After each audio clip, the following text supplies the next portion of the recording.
Bismillahirrahmanirrahim. Assalamualaikum warahmatullahi wabarakatuh. Alhamdulillahi rabbil alamin. Alhamdulillahi wa kafa. Wassalatu wassalamu ala rasulihil mustafa wa khatami anbiyaihil mujtaba alladzi hamalana minadh dhulumati ilal huda wa ala alihi wa ashabihi wa maniktada bihim fahtada amma ba'd. Subhanaka la ilma lana illa ma 'allamtana innaka antal alimul hakim wa tub alaina innaka antat tawwabur rahim. Jamaah tarawih, jamaah Ramadan Masjid Agung Al-Azhar rahimakumullah. Alhamdulillah, sampai saat ini, malam ini, kita oleh Allah masih diberikan nikmat yang begitu luar biasa. Nikmat untuk kembali merasakan khusyuknya Ramadan. Nikmat untuk bisa mengoptimalkan waktu-waktu mustajab munajat Ramadan. Yang dalam satu hadis, di antaranya diriwayatkan oleh Imam Ahmad dan Imam Tabrani, Rasulullah menggambarkan, seandainya ada dua orang yang sama-sama salih, sama-sama taat beribadah. Kemudian orang salih yang pertama Allah wafatkan sebelum Ramadan. Dan orang salih yang kedua masih Allah berikan kesempatan, nikmat ibadah, taubat, munajat sepanjang Ramadan.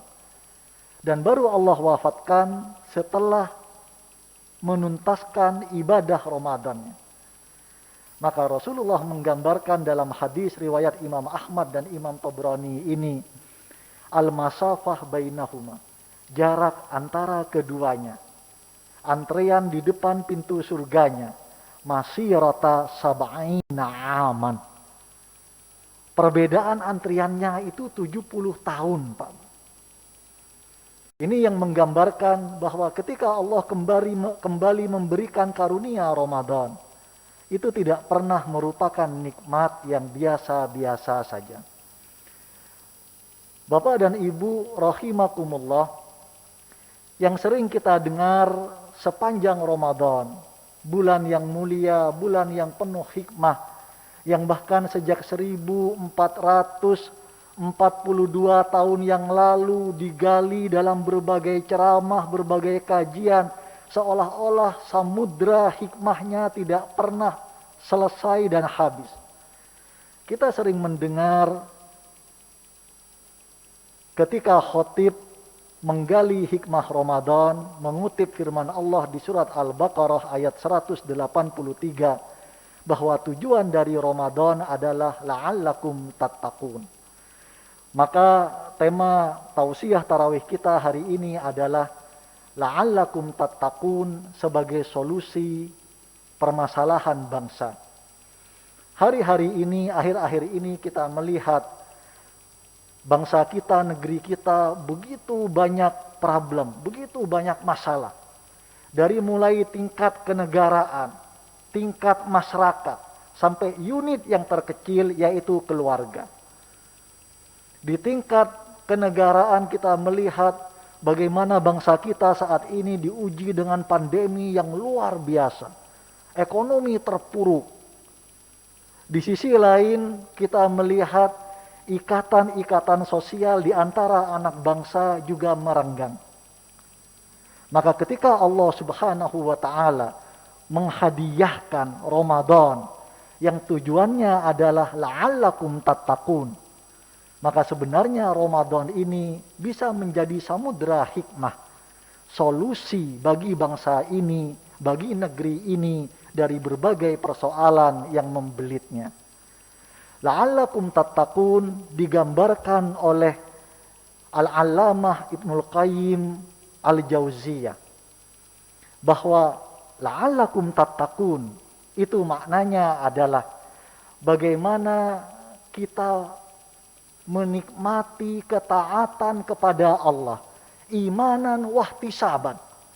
Jadi kita ini menikmati keimanan kepada Allah, imanan wahtisaban, dengan penuh keyakinan, dengan penuh keimanan, wahtisaban, sambil setiap saat dalam keseharian kita, dalam perilaku kita, dalam sikap-sikap kita, kita ihtisab, kita introspeksi. Apakah perilaku kita menggambarkan ketaatan kepada Allah atau tidak? Apakah keputusan-keputusan kita dalam kehidupan keluarga, dalam karir, dalam kehidupan bernegara sesuai dengan yang diridhoi oleh Allah atau malah menjauh dari ridho Allah Subhanahu wa ta'ala. Dan kemudian Al-Allamah Ibnul Qayyim Al-Jauziyah menambahkan wa tasdiqan biwa'dihi. Yang namanya takwa itu adalah kita itu benar-benar yakin, utuh, bahwa kalau kita melaksanakan perintah Allah, kalau kita taat kepada Allah, kita akan memperoleh janji Allah. Bapak dan Ibu yang dirahmati Allah, kalau kita melakukan ihtisab, kita introspeksi, kita menimbang-nimbang kehidupan bernegara kita saat ini, apakah menggambarkan ketaatan kepada Allah atau tidak? Jangan-jangan dalam banyak aspeknya kita ini hanya di bibir saja mengatakan percaya kepada Allah. Tapi betapa sering dalam keseharian kita, dalam kehidupan berbangsa dan bernegara, kita seolah-olah enggan pada hukum-hukum Allah. Kita seolah-olah anti pada tuntunan-tuntunan Allah. Kita seolah-olah menolak pada syariat Allah. Seolah-olah kita punya pilihan, punya cara, punya lifestyle yang jauh lebih baik dari tuntunan dan syariat Allah Subhanahu wa ta'ala. Kalau ini yang terjadi, berarti la'allakum tattaqun, itu belum tergambar dalam kehidupan berbangsa dan bernegara kita. Bagaimana kita melihat misalnya dalam keseharian bangsa dan negeri ini, bagaimana hukum begitu mudah diperjualbelikan. Bahkan sering kita baca, sering kita dengar para penegak hukum justru merupakan orang-orang yang memperdagangkan keadilan dan hukum itu sendiri. Bagaimana kita sering melihat di berita, maksiat dibiarkan merajalela. Orang kalau berzina, Pak Bu, di Indonesia, orangnya ngaku kalau dia berzina, asal tidak ada pihak terkait yang merasa dirugikan yang melapor ke polisi. Asal dia tidak secara sengaja menyebarkan konten perzinahannya. Dihukum atau enggak, Pak, di Indonesia? Enggak dihukum. Jelas-jelas orangnya ngaku berzina, tapi enggak dihukum. Kita dengar akhir-akhir ini ada yang namanya fenomena LGBT. Semakin banyak dari hari ke hari yang membela. Hanya atas nama HAM. Bapak dan Ibu yang dirahmati Allah. Seolah-olah bangsa dan negeri ini hanya percaya kepada Allah, tapi sama sekali tidak mau taat pada hukum dan tuntunan Allah. Maka kalau itu yang terjadi, bangsa dan negeri ini belum menggambarkan la'allakum tattaqun. Kalau kita hanya percaya pada Allah, kalau kita ditanya siapa yang menciptakan langit dan bumi, kita mengatakan adalah Allah. Tapi dalam keseharian kita, dalam aktivitas kita, dalam tata kelola bangsa ini, tidak menggambarkan bahwa kita ridho pada syariat Allah, bahwa kita berpihak pada tuntunan Allah. Maka Allah sudah memberikan renungan di surat Az-Zumar ayat 38. Orang-orang musyrik pun di zaman Rasulullah, kalau ditanya, man khalaqas samawati wal ard, siapa yang menciptakan lapisan-lapisan langit itu dan bumi ini, la yaqulunna Allah, maka mereka pasti juga mengatakan penciptanya adalah Allah. Tapi apa masalahnya? Meyakini bahwa Allah sang pencipta, meyakini bahwa Allah yang telah mengadakan semua semesta ini, itu tidak cukup untuk kita memperoleh keberkahan dan ridho Allah.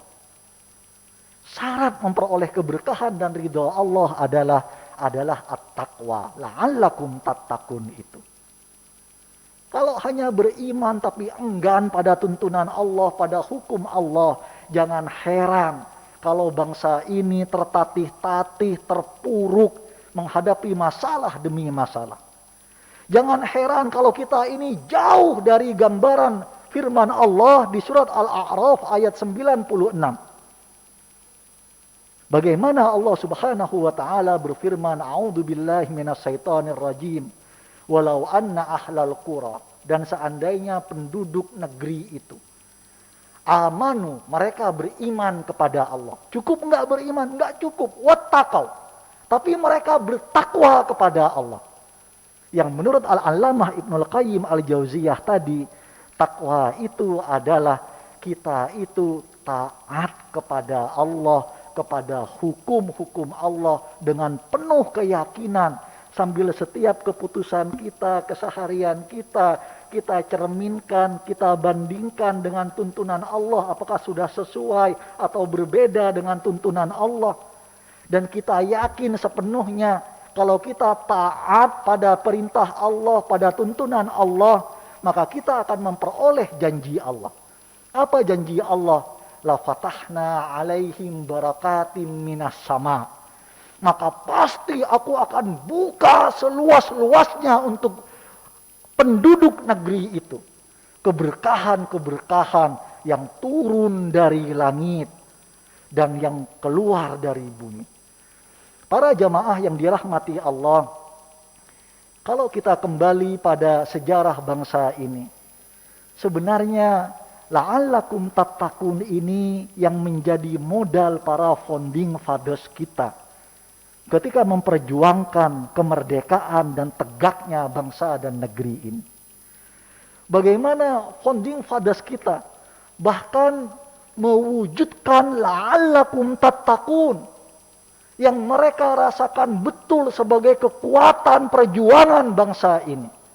Bahkan diabadikan dalam pembukaan Undang-Undang Dasar 1945 bahwa rakyat Indonesia ini memperoleh kemerdekaannya atas berkat rahmat Allah yang Maha Kuasa. Ini cerminan bahwa perjuangan para founding fathers kita itu berlandaskan ada ruh la'allakum tattaqun. Bagaimana para founding fathers kita karena merasa betul bahwa bambu runcing tidak akan ada apa-apanya dibanding peralatan militer alutsista yang dimiliki oleh para penjajah Belanda, Inggris, Sekutu dan seterusnya. Nggak mungkin menang bambu runcing itu.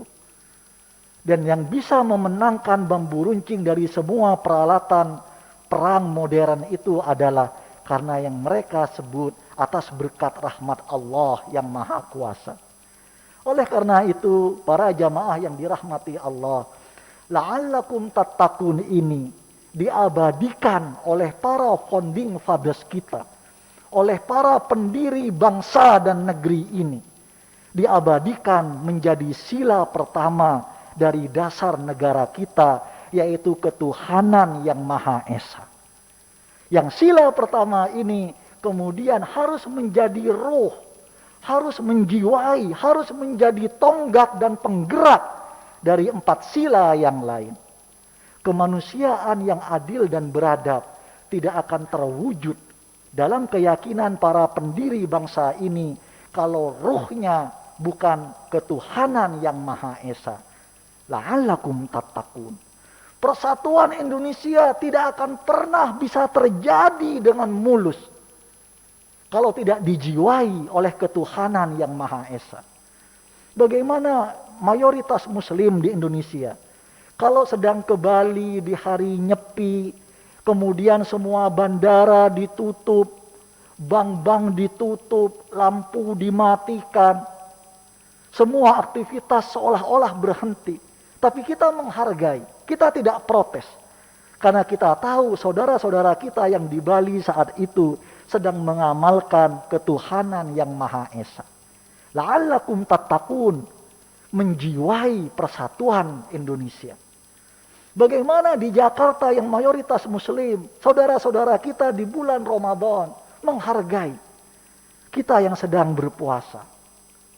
Jangan sampai yang saudara kita yang bukan muslim tidak protes dengan semaraknya Ramadan, tapi ada yang muslim atau muslimah malah keberatan dengan semaraknya Ramadan. Ini tidak menggambarkan la'allakum tattaqun. Kerakyatan yang dipimpin oleh hikmat kebijaksanaan dan permusyawaratan juga hanya bisa kita peroleh kalau dijiwai oleh la'allakum tattaqun, ketuhanan yang Maha Esa. Dan keadilan sosial bagi seluruh bangsa Indonesia tidak akan pernah ada, Pak Bu. Kalau para pemimpin kita tidak mampu menghayati la'allakum tattaqun dalam kepemimpinannya dan dalam keputusan-keputusannya.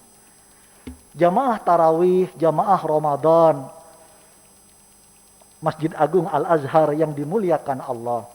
Poin terakhir yang ingin kami sampaikan adalah dalam kehidupan yang terkecil sekalipun di tengah-tengah bangsa kita, yaitu kehidupan keluarga. Saat ini keluarga-keluarga Indonesia seolah-olah semakin rapuh. Angka perceraian dari tahun ke tahun semakin bertambah. Anak-anak yang broken home, yang kecewa pada orang tuanya, juga semakin banyak. Jangan-jangan ini faktornya adalah karena umat Islam yang merupakan mayoritas di Indonesia tiap tahun berpuasa. Tapi la'allakum tattaqun itu tidak pernah mereka hadirkan, tidak pernah mereka capai dalam keseharian dan kehidupan keluarga mereka. Mencari rezeki, sering menghalalkan segala cara. Padahal di bulan Ramadan sudah Allah ajarkan, jangankan yang haram, yang halal pun kita harus mampu menahan diri. Kalau Allah sedang menuntunkan untuk tidak kita sentuh yang halal itu, yaitu sepanjang siang Ramadan. Jangankan kepada pasangan hidup kita, kepada anak-anak kita, kita akan berkata kasar, kita akan egois. Yang suami menyikapi istrinya dengan egonya sendiri, bukan dengan tuntunan Allah. Yang istri bersikap kepada suaminya dengan egonya sendiri, bukan berdasarkan syariat yang Allah ridhoi. Orang tua berinteraksi dengan anak-anaknya, anak-anak bersikap ke orang tuanya tidak berdasarkan tuntunan Allah Subhanahu wa ta'ala. Pendidikan keluarga jauh dari tuntunan Allah Subhanahu wa ta'ala. Kalau la'allakum tattaqun ini tidak bisa kita hadirkan di tengah-tengah keluarga kita, silahkan buktikan. Walaupun setiap tahun keluarga kita berpuasa, tapi jangan harap ketika keluarga kita menghadapi sedikit guncangan, Allah akan memberikan jalan keluar. Ketika di masa sulit, Allah akan memberikan rezeki yang melimpah ruah.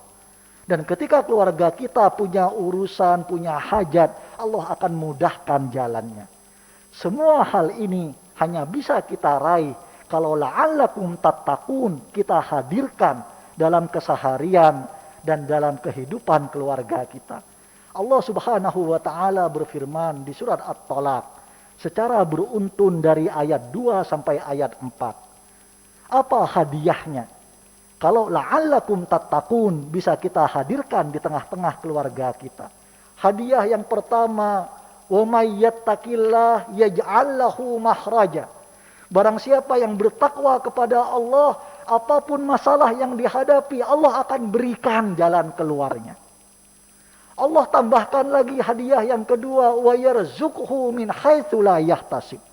Seberat apapun kehidupan ekonomi, situasi yang ada, Allah akan berikan rezeki kepada mereka. Allah akan limpahkan pada mereka. Bahkan dari arah yang tidak pernah mereka duga-duga sebelumnya. Dan hadiah yang ketiga, Allah tegaskan, wa may yattaqillah yaj'al min amrihi yusra. Kalau mereka punya hajat, mereka punya urusan, maka Allah akan mudahkan urusan-urusan mereka itu.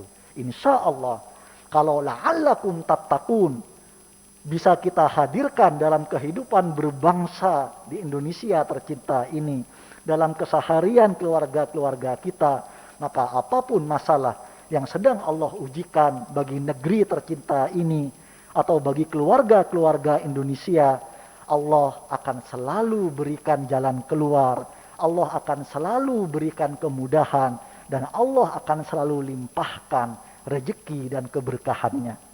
Barangkali itu yang bisa kami sampaikan sebagai tausiah Ramadan malam ini. Subhanakallahumma wa bihamdik, ashhadu an la ilaha illa anta, astaghfiruka wa atubu ilaik. Billahi taufiq wal hidayah. Wassalamu alaikum warahmatullahi wabarakatuh.